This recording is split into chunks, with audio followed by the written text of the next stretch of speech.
Saul Canelo Alvarez giving his take on Gennady Golovkin's, I guess, close victory, controversial victory in his eyes, over Daniel Miracle Man Jacobs. This your boy, CJ Goodfella, back with another video, of course. And Canelo Alvarez pretty much said that, he thought Daniel Jacobs beat Triple G by 2 or 3 points, and I really can't dispute that. Because when I first watched it, I thought, Jacobs won by 2 or 3 points myself. Went back and watched it. Could have been 3 points, 2, but I scored it for 1 point for Jacobs. Very close fight. And he said when, before the scores came in, he knew what it was. He knew they was going to give Triple G a gift. He didn't say a gift, but you can tell that, that's what he was insinuating. Like he ain't got some gifts in his career as well. But, in the public eye. It's always going to be close fights when you really fighting upper echelon opponents or B solid B opponents, because in boxing you can do 6, 8, 12, 20 weeks of training, but the science has to be there for you to peak and be at your best on a fight night, and that's one of the hardest things to do. And if you fight 50 times, fight night 50 times, you're not going to be at your best. That's what a lot of people don't realize about the sport of boxing. That's the science that can never be solved. Physical peak, you're never going to be on your best fight night. You never know, you might strain yourself in minor injuries and sparring, or even walking to the hotel, or, you might not just be feeling that down that day. Energy level might not be up. You might have ate too much when you're trying to rehydrate, or you might not just feel there. It happens, the body is hard to predict. Anything can happen. And I think a lot of people don't give the respect, for that part of the game.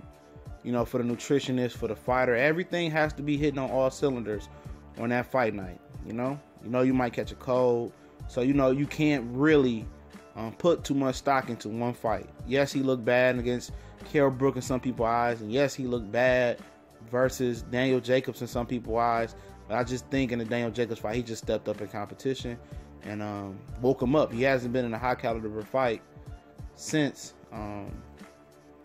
a long time. I can't think about one high caliber fight that he's been into as a professional fighter. But Canelo Alvarez goes on and says basically there's many ways to beat Triple G, and basically I think he said he can do it easily.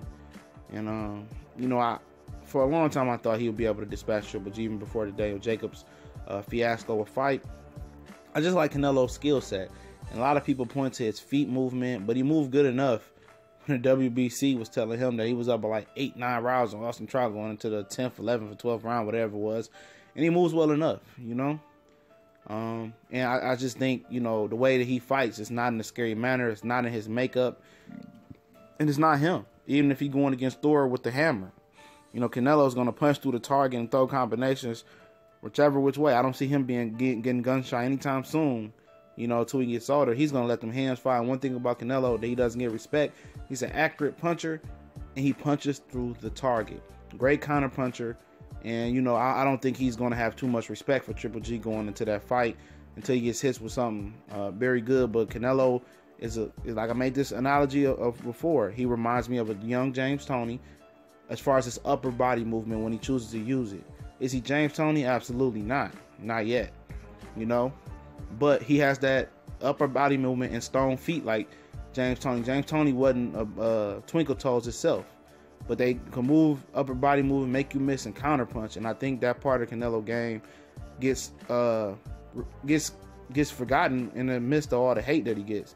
And once you're on top of the game and people seem like this, feel like you didn't really earn it, and you were really manufactured amongst people, you was pretty much shoved down people's throat, and they feel like you didn't earn it as a pro. You always going to get that. You're always going to get, that hate. Where people don't want to accept you, and you go out there and beat Muhammad Ali, George Foreman, Joe Frazier, Vladimir Klitschko, all in one night, and people still is going to have some good and bad to say about you. You could be the most perfectest person in the world, if that's a word. And it's going to be some people that still don't like you for some odd reason. So, it's on his terms to make that Triple G fight happen. But as far as that Daniel Jacobs fight, I can't disagree with his analysis. you know, at all, and because it was a close fight. But you know, I'm just ready for him to you know, do his thing versus Chavez Jr. and get in the ring with Triple G and show Daniel Jacobs how to get the job done the correct way. You know, and people mad at him, talking about, oh, he's doing this, he's doing that. He's maximizing his dollar potential. It's a business, and in boxing and sports today, all sports is ran like a business now. Everything is leaned toward the superstar to maximize the potential, to maximize the popularity of the sport.